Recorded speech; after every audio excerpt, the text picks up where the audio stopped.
नमस्कार हजुरहरू सम्पूर्णलाई स्वागत छ हाम्रो यस युट्युब च्यानल सेयर मार्केटिङ नेपालमा निरन्तर सेयर बजार तथा आइपिओ सम्बन्धी विभिन्न नयाँ तथा जानकारीमूलक भिडियोहरू लिएर आउने क्रममा आज पनि म हजुरहरूको माझमा उपस्थित भएको छु र मैले हजुरहरूलाई आज केही सस्ता र उत्कृष्ट कम्पनीहरूको बारेमा जानकारी दिन जाँदैछु। धेरैजना साथीहरू आइपिओ नपरेको कारण चिन्तित पनि हुनुहुन्छ होला। हामीले आफूलाई आइपिओ नपरे पनि हामी दोस्रो बजारमा थोरै लगानी लिएर पनि प्रवेश गर्न सकिन्छ र दोस्रो बजारमा थोरै लगानी लिएर प्रवेश गरे पनि हामीले त्यहाँबाट राम्रो मुनाफा चाहिँ आर्जन गर्न सकिन्छ। त्यसैले आजको यो भिडियोमा मैले हजुरहरूलाई चाहिँ केही उत्कृष्ट र सस्तो मूल्यमा पाइने कम्पनीहरूको बारेमा चाहिँ जानकारी दिन जाँदैछु। जहाँ तपाईँले लगानी गर्नुभयो भने अब ती कम्पनीहरूको मूल्य बढ्ने ठाउँ त छँदैछ र त्यसमाथि पनि ती कम्पनीहरूले लगानीकर्ताहरूलाई आकर्षक बोनस चाहिँ वितरण गरिरहेका छन्। आजको भिडियो सुरु गर्नुभन्दा पहिले हजुरहरू हाम्रो च्यानलमा नयाँ हुनुहुन्छ र अहिलेसम्म हाम्रो च्यानललाई सब्सक्राइब गर्नुभएको छैन भने कृपया सब्सक्राइब गरिदिनु होला। यस्तै सेयर बजार तथा अब आउने कम्पनीहरूको आइपिओ सम्बन्धी विभिन्न नयाँ तथा जानकारीमूलक भिडियोहरू म यो युट्युब च्यानलबाट हजुरहरूलाई निरन्तर लिएर उपस्थित भइरहेको छु। र यहाँनिर मैले एक नम्बरमा लिएर आएको छु माछापुच्छ्रे बैंक लिमिटेड अर्थात् एमबिएल। यो एमबिएल कमर्सियल बैंक हो र यसको सेयर मूल्य मैले भिडियो तयार पार्दासम्म 428 रुपियाँ 10 पैसा रहेको छ। खासै त्यति महँगो रहेको छैन। यसको वित्तीय सूचकहरूलाई हेर्दा चाहिँ यो कम्पनी पनि सस्तो नै देखिएको छ हैन। र यसको चाहिँ 52 विकको हाई लोलाई हेर्ने हो भने 442 सम्म चाहिँ यो हाईमा पुगेको छ भने 221 सम्म चाहिँ यो कम्पनी तल पनि झरेको छ। 120 दिनको एभरेज प्राइसलाई हेर्ने हो भने 373 रुपियाँ 96 पैसा रहेको छ। एभरेज प्राइस पनि ठिकठाक नै रहेको छ र एक वर्षमा यो कम्पनी बल्ल 91.12% मात्रै वृद्धि भएको छ। अन्य माइक्रो फाइनेन्स कम्पनीहरू त्यसैगरी अन्य कुनै कमर्सियल बैंकहरू पनि एक वर्षको अवधिमा चाहिँ 150% सम्म बढेको रेकर्डहरू पनि रहेको छ र यो कम्पनी जम्मा 91.12% मात्रै वृद्धि भएको छ। हामीले अब हाइड्रो पावर फाइनेन्सहरूको त कुरै नगरौँ, ती कम्पनीहरू त 1000% सम्म पनि वृद्धि भएका छन्। त्यसैले यो कम्पनी पनि त्यति राम्रोसँग चाहिँ वृद्धि भएको छैन र बैंकिङ इन्डेक्समा यो पनि एउटा उत्कृष्ट कम्पनी रहेको छ र यसको इपिएस अर्थात् अर्निङ पर शेयर अघिल्लो आर्थिक वर्षको चौथो क्वार्टरको रिपोर्ट अनुसार चाहिँ 18 रुपियाँ 01 पैसा रहेको छ। अर्निङ पर शेयर पनि उत्कृष्ट नै रहेको छ र यसको पी रेसियो जम्मा 23.77 रहेको छ। यसको पी रेसियो पनि राम्रो रहेको छ र किताबी मूल्य अर्थात् बुक भ्यालु यसको 142 रुपियाँ 32 पैसा रहेको छ र यस कम्पनीको टोटल पेड अप भ्यालु हेर्ने हो भने 9 अर्ब 5 करोड 30 लाख 94 हजार 540 चाहिँ यसको 580 चाहिँ यसको टोटल पेड अप भ्यालु रहेको छ। 9 अर्ब भन्दा बढीको कम्पनी रहेको छ यो हैन। Commercial bank sector Machhapuchchhre bank, यसको कोड चाहिँ एमबिएल हो। नेप्सीमा यो एमबिएलको नामबाट चाहिँ सूचीकृत भएको छ भने त्यसैगरी यसको चाहिँ हामीले डिभिडेन्ड हिस्ट्री हेर्ने हो भने डिभिडेन्ड हिस्ट्री पनि राम्रो नै रहेको छ। यसले अघिल्लो आर्थिक वर्षमा चाहिँ लगानीकर्ताहरूलाई 3.37% क्यास डिभिडेन्ड र 7.03% चाहिँ बोनस सेयर दिएको थियो। त्यसैगरी आर्थिक वर्ष 75-76 मा 5% बोनस सेयर र 11% क्यास डिभिडेन्ड दिएको थियो। त्यसैगरी 74-75 मा 10% क्यास डिभिडेन्ड र 9% चाहिँ यसले बोनस सेयर दिएको थियो। त्यसैगरी 73-74 मा पनि यसले 6% क्यास डिभिडेन्ड र 9% यसले बोनस सेयर दिएको थियो। त्यसैगरी 72-73 मा 20.75% बोनस सेयर, त्यसैगरी 71-72 मा 16.00% अर्थात् 16% बोनस सेयर, त्यसैगरी 70-71 मा 12% बोनस सेयर र 66-67 मा 10% बोनस सेयर चाहिँ यसले लगानीकर्ताहरूलाई दिएको छ। एकदमै उत्कृष्ट बैंक रहेको छ। रिपोर्ट पनि अहिले एकदमै राम्रो निकालेको छ यसले र यो पनि एउटा कमर्सियल बैंक मध्येबाट लगानी गर्नको लागि चाहिँ यो पनि उत्कृष्ट रहेको छ र कतिपय कमर्सियल बैंकहरूको मूल्य त 1000 भन्दा माथि एउटा नोबेल बैंकको रहेको छ। 1000 कै लेभलमा चाहिँ लगभग एनआइसी एसिया बैंकको रहेको छ भने प्राय जसो कमर्सियल बैंकहरूको मूल्य चाहिँ 450 भन्दा माथि नै रहेको छ। केही कमर्सियल बैंकहरू चाहिँ अझै पनि सस्तो रहेका छन्, अझै पनि त्यस्तो धेरै मूल्य चाहिँ बढ्न सकिरहेका छैनन्। हामीले आइपिओ मात्रै कुरेर बस्नुभन्दा पनि हामीले दोस्रो बजारमा पनि प्रवेश गर्नुपर्दछ किनकि अहिलेको समयमा चाहिँ हामीलाई आइपिओ पार्नको लागि एकदमै गाह्रो हुने गरेको छ किनकि लगानीकर्ताहरूको आकर्षण चाहिँ आइपिओमा धेरै नै वृद्धि भएको छ किनकि मान्छेहरूमा चाहिँ एउटा के सोच भइदियो भने हामीले आइपिओ भरेर केही नगरिकनै धेरै पैसा कमाउन सकिन्छ भन्ने सोच भइदियो के। त्यही कारणले गर्दा चाहिँ लगानीकर्ताहरू धेरै नै भित्रिरहेका छन् आइपिओ भर्ने। तर आइपिओ भर्ने लगानीकर्ता चाहिँ धेरै भए पनि दोस्रो बजारमा सक्रिय रूपमा चाहिँ कारोबार गर्ने लगानीकर्ताहरूको सङ्ख्या चाहिँ अझै पनि 10 लाख पुगेको छैन र यो सङ्ख्या चाहिँ बिस्तारै बिस्तारै बढ्दै जानेछ।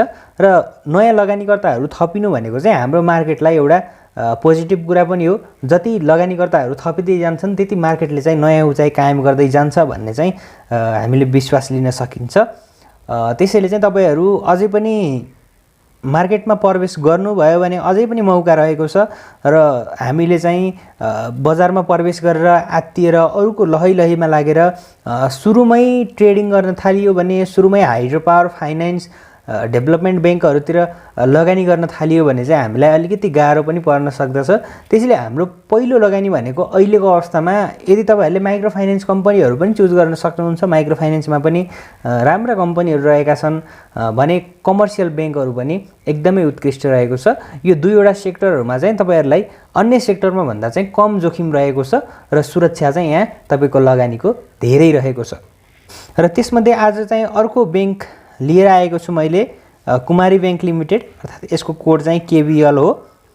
र यो कुमारी ब्याङ्कको मार्केट प्राइस मैले भिडियो तयार पार्दा 380 रुपियाँ रहेको छ र यसको चाहिँ 52 विकको हाई हेर्ने हो भने 409 रुपियाँ 80 पैसासम्म पुगेको छ भने लोमा चाहिँ यो 180 रुपियाँसम्म पनि झरेको छ। 120 दिनको एभरेज प्राइस यो कम्पनीको 360 रुपियाँ 44 पैसा रहेको छ र एक वर्षमा यो कम्पनी 108.79% ले वृद्धि भएको छ। र यस कम्पनीको अर्निङ पर सेयर अघिल्लो आर्थिक वर्षको क्वार्टर 4 को रिपोर्ट अनुसार चाहिँ 14 रुपियाँ 42 पैसा रहेको छ र पी रेसियो यसको 26.35 रहेको छ। पी रेसियो पनि ठिकठाक नै रहेको छ। पी रेसियोको केसमा चाहिँ धेरै पी रेसियो कम भयो भने पनि नराम्रो चाहिँ मान्ने गरिन्छ, तर नर्मल्ली हामीले 30 भन्दा कमको कम्पनीहरूमा चाहिँ त्यस्तो धेरै डराउनु चाहिँ पर्दैन र पी रेसियोले चाहिँ कम्पनी कति वृद्धि भएको छ वा छैन भन्ने चाहिँ हामीले थाहा पाउन सकिन्छ।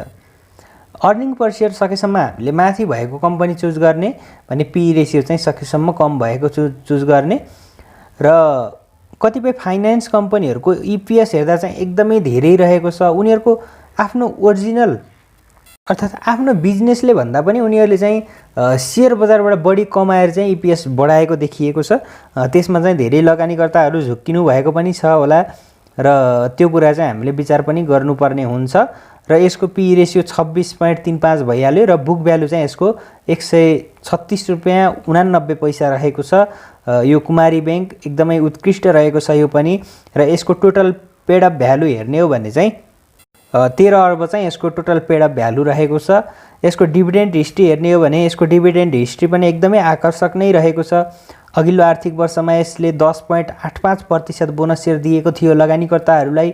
त्यसैगरी क्यास डिभिडेन्ड मार्फत यसले चाहिँ 3.15% क्यास डिभिडेन्ड दिएको थियो। त्यसैगरी आर्थिक वर्ष 75-76 मा 0.53% यसले क्यास डिभिडेन्ड दिएको थियो भने 10% यसले बोनस सेयर दिएको थियो। त्यसैगरी आर्थिक वर्ष 74-75 मा 8.50%, त्यसैगरी 73-74 मा यसले 12.75% बोनस सेयर, त्यसैगरी 72-73 मा 21% बोनस सेयर र 1.10% क्यास डिभिडेन्ड, त्यसैगरी राइट सेयर 2 बराबर 1 किताका दरले भने 71-72, त्यसैगरी 70-71, 69-70 मा पनि यसले आकर्षक लाभांश चाहिँ लगानीकर्ताहरूलाई वितरण गरेको छ। यो कम्पनी पनि उत्कृष्ट नै रहेको छ। अहिलेसम्म चाहिँ यसले 33% बोनस सेयर दिएको छ भने 1.74% क्यास डिभिडेन्ड दिएको छ 70-71 मा। त्यो चाहिँ अहिलेसम्मको चाहिँ यो कम्पनीको सर्वाधिक लाभांश चाहिँ वितरण गरेको हो र यो कम्पनी पनि उत्कृष्ट नै रहेको छ। यो कम्पनीको मूल्य पनि 400 भन्दा कममा नै रहेको छ। हामीले हाइड्रो पावर कम्पनीहरूको सेयर त अहिलेको अवस्थामा 400 भन्दा कम मूल्यमा सायदै कुनै कम्पनीको पाइन्छ होला हैन, सायद पाइँदैन होला। ती कम्पनीहरू जसको प्रति सेयर नेटवर्थ, जसको अर्निङ पर सेयर लगायतका कुराहरू चाहिँ सधैँ माइनसमा रहेका छन्, जुन कम्पनीले विद्युत उत्पादन गरिरहेका छैनन् त्यस्ता कम्पनीहरूको सेयर मूल्य समेत 400 भन्दा माथि रहेको छ, 500 को लेभलमा रहेको छ। हुन त मैले यसो भनिरहँदा चाहिँ हामीले हाइड्रो पावर कम्पनीहरूमा ट्रेडिङ गरेको हो भन्नु होला, तर मैले चाहिँ बैंकिङ कम्पनीहरुमा चाहिँ तपाईले ट्रेडिङ गर्नुहोस्, ट्रेडिङको वातावरण छ मैले भन्न खोजेको होइन। तर अब बोनसको सिजन आउँदैछ, जे जसो भए पनि लगानीकर्ताहरू अहिले ट्रेडिङ गरे पनि अबको 1 महिनापछि चाहिँ लगानीकर्ताहरू सबै जुन कम्पनीले राम्रो बोनस सेयर दिन्छ, जुन कम्पनीले चाहिँ लगानीकर्ताहरूलाई राम्रो लाभांश वितरण गर्दछ, त्यस्तो कम्पनीहरुमा नै आकर्षित हुने गर्दछन्। त्यसैले हामीले यी कम्पनीहरुको शेयर मूल्य बढ्नु भन्दा पहिले नै हामीले यी कम्पनीमा चाहिँ आफ्नो ठाउँ बनाइयो भने भोलि हामीले यिनै कम्पनीहरुमा चाहिँ महँगो मूल्य तिरेर किन्नु पर्ने चाहिँ अवस्था नआउन सक्दछ। त्यसकारणले चाहिँ मैले यो भिडियो गराएको हुँ। तपाईहरुले अब अहिलेको अवस्थामा यी कम्पनीहरुको शेयर किन्नु भयो भने अबको 3-4 महिनामा बोनस शेयर खान पाउनुहुन्छ र अबको चाहिँ तपाईहरुले 15-16 महिनासम्म चाहिँ तपाईले कुर्न सक्नु भयो भने चाहिँ 2 आर्थिक वर्षको चाहिँ तपाईहरुले लाभांश चाहिँ खान सक्नुहुन्छ। र एउटा फाइदा चाहिँ त्यो रहने गर्दछ। र यो कुमारी बैंक पनि उत्कृष्ट नै रहेको छ लगानीको लागि, सस्तो बैंक भइकिन पनि हैन। र मैले अब यसरी भनेकै कारण फेरि तपाईहरुले किन्न चाहिँ बढेको दिन किन्नु होला मैले भनेको होइन। बैंकिङ सेक्टरको शेयर आज एक दिन राम्रोसँग वृद्धि भयो भने भोलि घट्छ, भोलि घटेन भने पर्सिको दिनमा घट्छ। त्यसैले बढेको दिन चाहिँ हामीले किन्ने नै होइन। बढेको दिन किन्ने लगानीकर्ताहरू चाहिँ धेरै समयसम्म आफ्नो लगानी उठाउनको लागि चाहिँ समस्या हुने पनि गर्दछ। बैंकिङ इन्डेक्समा पनि त्यस्तो हुँदैन भन्ने चाहिँ छैन, भइरहेको पनि छ। जस्तो कि तपाईहरुले चाहिँ हेर्ने बेलामा के हेर्नु पर्यो भने त्यो कम्पनी चाहिँ हाईमा कतिसम्म पुगेको छ, सकेसम्म चाहिँ त्यसको अल टाइम हाईको नजिकै चाहिँ हामीले त्यस कम्पनीको शेयरलाई चाहिँ किन्नु हुँदैन। त्यसैले चाहिँ त्यो कुरामा चाहिँ तपाईहरुले विचार पुर्याउनु होला। र त्यसैगरी आजको अर्को कम्पनी रहेको छ लक्ष्मी बैंक लिमिटेड अर्थात् LBL। यो कम्पनी पनि 400 भन्दा कममा नै रहेको छ। यसको मार्केट प्राइस 398 रुपैयाँ रहेको छ मैले भिडियो तयार पार्दासम्म। भने यो कम्पनीको चाहिँ 52 विकको हाई लोलाई हेर्ने हो भने 436 रुपैयाँसम्म चाहिँ यो हाईमा पुगेको छ। भने 227 सम्म चाहिँ यो कम्पनी लोमा झरेको पनि छ। र 120 दिनको एभरेज प्राइस यो कम्पनीको 372 रुपैयाँ 16 पैसा रहेको छ। भने एक वर्षमा यो कम्पनी 77.68% मात्रै वृद्धि भएको छ। र अर्निङ पर शेयर हेर्ने हो भने अघिल्लो आर्थिक वर्षको चौथो क्वार्टरको रिपोर्ट अनुसार चाहिँ 14 रुपैयाँ 41 पैसा चाहिँ यसको अर्निङ पर शेयर रहेको छ। भने यो कम्पनी को चाहिँ पी रेशियो 27.62 रहेको छ। पी रेशियो पनि ठिकठाक नै रहेको छ। बुक भ्यालु हेर्ने हो भने 157 रुपैयाँ 32 पैसा रहेको छ। बुक भ्यालु पनि राम्रो नै रहेको छ। यो कम्पनी पनि हाम्रो लगानीको लागि चाहिँ ठिकठाक नै रहेको देखिन्छ। एउटा कुरा चाहिँ यो लक्ष्मी बैंकको चाहिँ माइक्रो फाइनान्स कम्पनीहरुको शेयर चाहिँ योसँग अथाह रहेको छ। र यो कम्पनीले चाहिँ आगामी दिनमा आफूसँग होल्डिङमा भएको माइक्रो फाइनान्स कम्पनीहरुको शेयर चाहिँ बेच्नु पर्ने पनि हुनेछ। त्यसकारणले गर्दा अबका दिनहरुमा अबका रिपोर्टहरु चाहिँ यो कम्पनीको पनि राम्रै आउने चाहिँ सम्भावना देख्न सकिन्छ। र यसको चाहिँ पेड अफ भ्यालु 10 अर्ब भन्दा बढी रहेको छ। यो लक्ष्मी बैंकको यसको चाहिँ कोड नेप्सेमा चाहिँ यो LBL को संकेतले चाहिँ यो सूचीकृत भएको छ। कमर्सियल बैंकको सेक्टर नै हो यसको पनि। धेरै जना साथीहरु कमर्सियल बैंक र विकास बैंकमा झुक्किनुहुन्छ।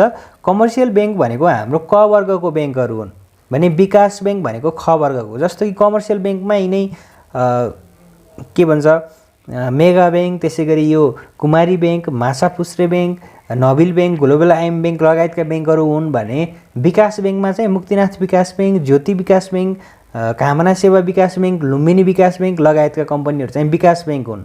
धेरै जना साथीहरु चाहिँ मैले बैंक किने भन्नुहुन्छ। र अहिलेको अवस्थामा चाहिँ हामीले मेरो हिसाबमा चाहिँ हामीले यदि तपाईहरुले पहिले नै किन्नु भएको छ भने त ठिकै छ। तर अहिलेको अवस्थामा हामीले विकास बैंकमा लगानी गरेर विकास बैंकका कम्पनीहरुमा नि बोनस खाने किसिमको चाहिँ वातावरण अहिलेको अवस्थामा पनि छैन। किन विकास बैंकको मूल्य पनि एकदमै तीव्र रूपले बढिरहेको छ। हामीले विकास बैंक, फाइनान्स र त्यसैगरी हाइड्रो पावर कम्पनीहरुमा चाहिँ अहिलेको अवस्थामा मैले बोनस खान्छु, मैले राइट शेयर पचाउँछु भन्ने हिसाबले चाहिँ सकेसम्म लगानी नगर्नु होला भन्दछु। किनकि एकदमै बढिरहेको छ र यो हाम्रो बुल ट्रेन्ड सधैँ यही हिसाबले नै बढिरहन्छ भन्ने छैन। लगानीकर्ताहरू 1200-1300 को लेभलमा नेप्से छँदा पनि डराइरहेका थिए र अहिले पनि 3000 भन्दा माथि पुगिसक्यो नेप्से। सधैँभरि यसरी बढ्दैन, कुनै एउटा उच्च बिन्दुमा पुगेपछि घट्ने नै हो। त्यसकारणले गर्दा अहिले बोनस खानेहरुको चाहिँ कमसे कम पनि खातामा बोनस आउनको लागि 6-7 महिनासम्म लाग्ने हुन्छ। र त्यो 6-7 महिनासम्म चाहिँ बुल ट्रेन्ड रहन्छ भन्ने चाहिँ ग्यारेन्टी हुँदैन के।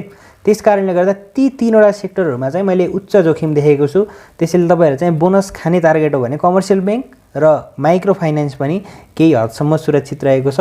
मैले माइक्रो फाइनान्स बढेको छैन भन्दिन, तर माइक्रो फाइनान्स पनि बढेका छन्, तर पछिल्लो समय चाहिँ त्यति राम्रोसँग वृद्धि हुन सकेका छैनन्। र मलाई जहाँसम्म लाग्दछ राम्रो माइक्रो फाइनान्स कम्पनीहरुको शेयर किन्नु भयो भने ती कम्पनीहरुको शेयर मूल्य आधा अर्थात 50% नै डाउन भए पनि तिनीहरुले दिने रिटर्नको हिसाबले चाहिँ तपाईहरुलाई पक्कै पनि नोक्सान चाहिँ हुँदैन। त्यस विषयमा मैले हिजोको भिडियोमा पनि जानकारी दिएको छु, त्यो भिडियो पनि हेर्न सक्नुहुन्छ। र यो लक्ष्मी बैंकले चाहिँ लगानीकर्ताहरूलाई अघिल्लो आर्थिक वर्षमा 9% बोनस र 2.50% क्याश डिभिडेन्ड दिएको थियो। त्यसैगरी 75-76 मा यसले 5% क्याश डिभिडेन्ड र 10% बोनस शेयर दिएको थियो। त्यसैगरी 74-75 मा यसले 8.50% बोनस शेयर र 0.45% क्याश डिभिडेन्ड दिएको थियो। यसले चाहिँ लगानीकर्ताहरूलाई सर्वाधिक भनेको 20% सम्म चाहिँ बोनस शेयर दिएको छ। यो कम्पनी पनि ठीकठाक नै रहेको छ, राम्रै रहेको छ हैन। कम्पनी पनि ठीकठाक नै रहेको छ। तपाईहरुले चाहिँ करेक्सन भएको दिन यस्ता कम्पनीहरुलाई चाहिँ किनेर राख्न सक्नुहुन्छ। खास गरी लगानीकर्ताहरुको बानी के रहेको छ भने जब कम्पनी बढ्छ त्यति बेला किन्ने बानी रहेको छ। बढेको कम्पनी जुनसुकै बेला पनि घट्न सक्दछ। त्यसैले हामीले बढेको कम्पनी होइन, हामीले घटेको कम्पनी चाहिँ किन्नुपर्ने हुन्छ। यी कम्पनीहरुको शेयर मूल्य अब तपाईहरुले आज भिडियो हेर्नुभयो, आज चाहिँ कारोबार भइरहेको छ, आज मूल्य बढ्यो भने आज नकिन्नुस्, भोलि पनि मूल्य बढ्यो भने भोलि पनि नकिन्नुस्। आज बढ्यो भने सकेसम्म आज त नकिन्ने र भोलि बढ्यो भने त झन् किन्दै नकिन्ने, किनकि कमर्सियल बैंकहरु लगातार 2 दिन बढ्यो भने चाहिँ एक दिन करेक्सन त आउँछ। हामीले करेक्सनको बेलामा चाहिँ किन्न सक्नु पर्दछ। त्यसकारणले गर्दा तपाईहरुले चाहिँ करेक्सनको बेलामा यी कम्पनीहरुको शेयर किन्न सक्नुहुन्छ, बोनसको लागि टार्गेट गरेर पनि। किनकि अब राम्रो बोनस दिने कम्पनीहरु त अन्य रहेका छन्। नोबेल बैंक रहेको छ, त्यसैगरी NIC Asia bank, Everest bank, यी बैंकहरुले चाहिँ राम्रो बोनस शेयर दिन्छन् लगानीकर्ताहरुलाई। तर यी कम्पनीहरुको मूल्य के छ? बढी छ। हामीले एक किता नोबेल बैंकको चाहिँ शेयर किन्नको लागि 1500 खर्चनु पर्छ। हामी नयाँ लगानीकर्ताहरुसँग त्यति धेरै ठूलो रकमबाट हामीले प्रवेश गर्न पनि सक्दैनौँ, हामीसँग त्यति धेरै रकम नहुन पनि सक्दछ। हामीले थोरै मूल्यका तर 10-12% सम्म चाहिँ लगानीकर्ताहरुलाई बोनस शेयर दिने कम्पनीहरु चाहिँ हामीले लगानी गर्नुपर्ने हुन्छ। किनकि सुरुको समयमा हामीलाई धेरै लगानीबाट प्रवेश गर्नु भन्दा पनि मार्केटको बारेमा चाहिँ बुझ्नुपर्ने हुन्छ के। त्यही भएर मैले सस्तो बैंकहरुको बारेमा चाहिँ तपाईहरुलाई छुट्टै चाहिँ जानकारी दिइरहेको छु। भने त्यसैगरी अर्को कम्पनी रहेको छ एनसीसीबी अर्थात Nepal credit and commercial bank limited. यसको शेयर मूल्य चाहिँ मैले भिडियो तयार पार्दासम्म 361 रुपैयाँ रहेको छ।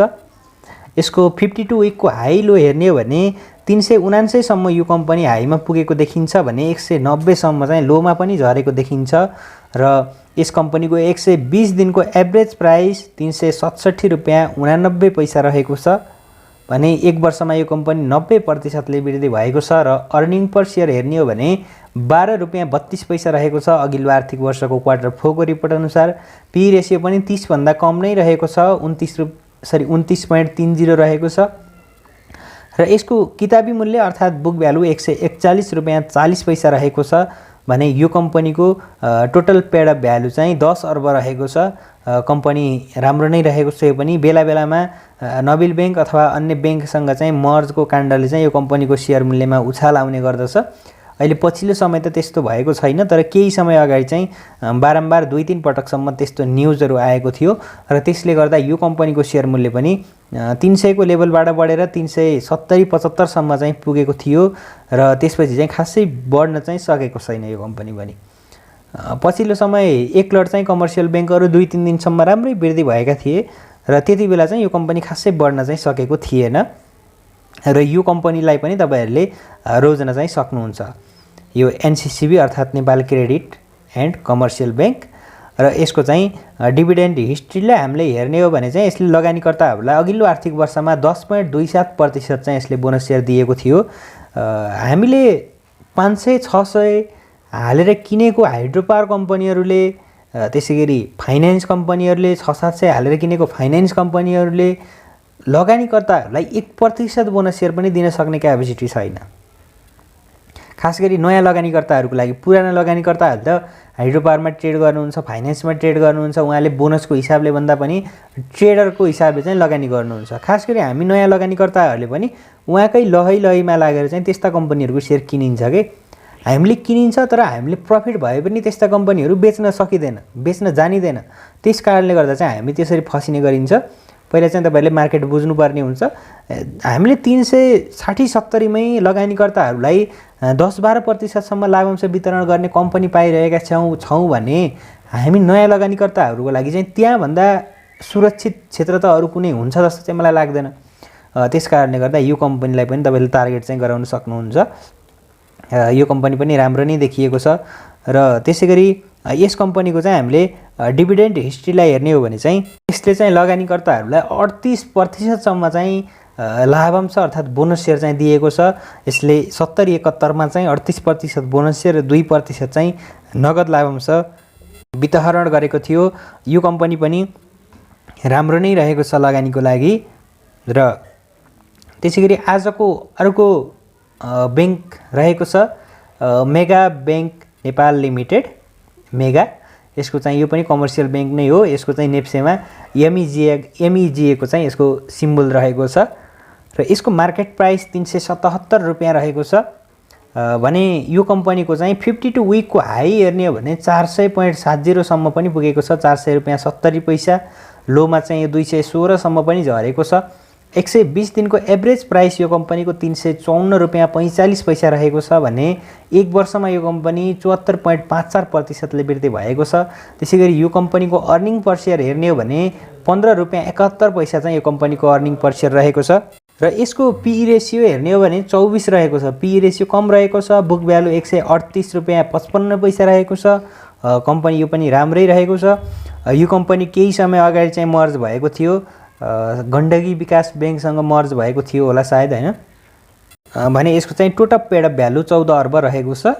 र यसले चाहिँ लगानीकर्ताहरूलाई अघिल्लो आर्थिक वर्षमा पनि 10% बोनस सेयर र 3.05% क्यास डिभिडेन्ड दिएको थियो। आर्थिक वर्ष 75-76 मा 11.75% क्यास डिभिडेन्ड दिएको थियो। त्यसै गरी 74-75 मा 6.85% क्यास डिभिडेन्ड दिएको थियो। लगानीकर्ताहरूलाई चाहिँ यसले खासै राम्रो चाहिँ दिन सकिरहेको छैन। तर यो कम्पनीको ग्रोथ हेर्ने हो भने एकदमै राम्रो हिसाबले चाहिँ ग्रोथ गरिरहेको छ। कम सेयर मूल्य भइकिन पनि यसले लगानीकर्ताहरूलाई अबको आर्थिक वर्षमा चाहिँ राम्रो रिटर्न दिन सक्छ कि भन्ने चाहिँ धेरै लगानीकर्ताहरूले आश गर्नुभएको छ। र कम्पनी यो पनि लगानीको लागि राम्रो नै देखिन्छ। र अब मैले यसरी भनिरहँदा मैले भनेकै भरमा तपाईहरुले लगानी गर्नुभन्दा पनि तपाईहरुले आफूले पनि अध्ययन गर्नुस्, आफूले पनि केही कुराहरू चाहिँ बुझ्ने कोसिस गर्नुस्। धेरै सजिलो रहेको छ अहिले विभिन्न अनलाइन प्लेटफर्मबाट चाहिँ हामीले सजिलैसँग कम्पनीको बारेमा डिटेलहरू पत्ता लगाउन सकिन्छ। आफूले अध्ययन गर्नुस्, तपाईहरुलाई राम्रो लाग्यो भने लगानी गर्ने हो। मैले त मेरो आफ्नो हिसाबले भन्ने हो, मैले 100% मैले ठीक भन्छु भन्ने त छैन। मैले भन्दा धेरै कुरा तपाईहरुले थाहा पाउन पनि सक्नुहुन्छ। त्यसैले चाहिँ आफूले अध्ययन चाहिँ गर्नुपर्ने हुन्छ। भोलि केही गरी तपाईहरुलाई नोक्सानी भयो भने त्यो नोक्सानीको रिकभर त मैले गर्ने होइन, त्यसको क्षतिपूर्ति मैले दिने पनि होइन। त्यसैले मैले भनेकै आधारमा तपाईहरुले लगानी चाहिँ नगर्नु होला। अब मैले यी 5 वटा कम्पनीहरुको बारेमा जानकारी दिएँ भने यिनै कम्पनीलाई चाहिँ तपाईहरुले आफ्नो तरिकाले पनि रिसर्च गर्न सक्नुहुन्छ। ठीक लाग्यो हो जस्तो लाग्यो भने तपाईहरुले लगानी गर्ने हो, होइन जस्तो लाग्यो भने तपाईहरुले मलाई कमेन्ट पनि गर्नु होला। तपाईहरुले मलाई चाहिँ अझै सुझाव सल्लाह दिन पनि सक्नुहुन्छ हैन। धेरै गल्तीहरू चाहिँ सुधार गर्ने मौका पनि पाउनेछु। र आजको लागि यति नै रहेको थियो। भिडियो कस्तो लाग्यो हजुरहरुलाई? जस्तो लाग्यो त्यस्तै प्रतिक्रिया दिन नभुल्नु होला। धन्यवाद।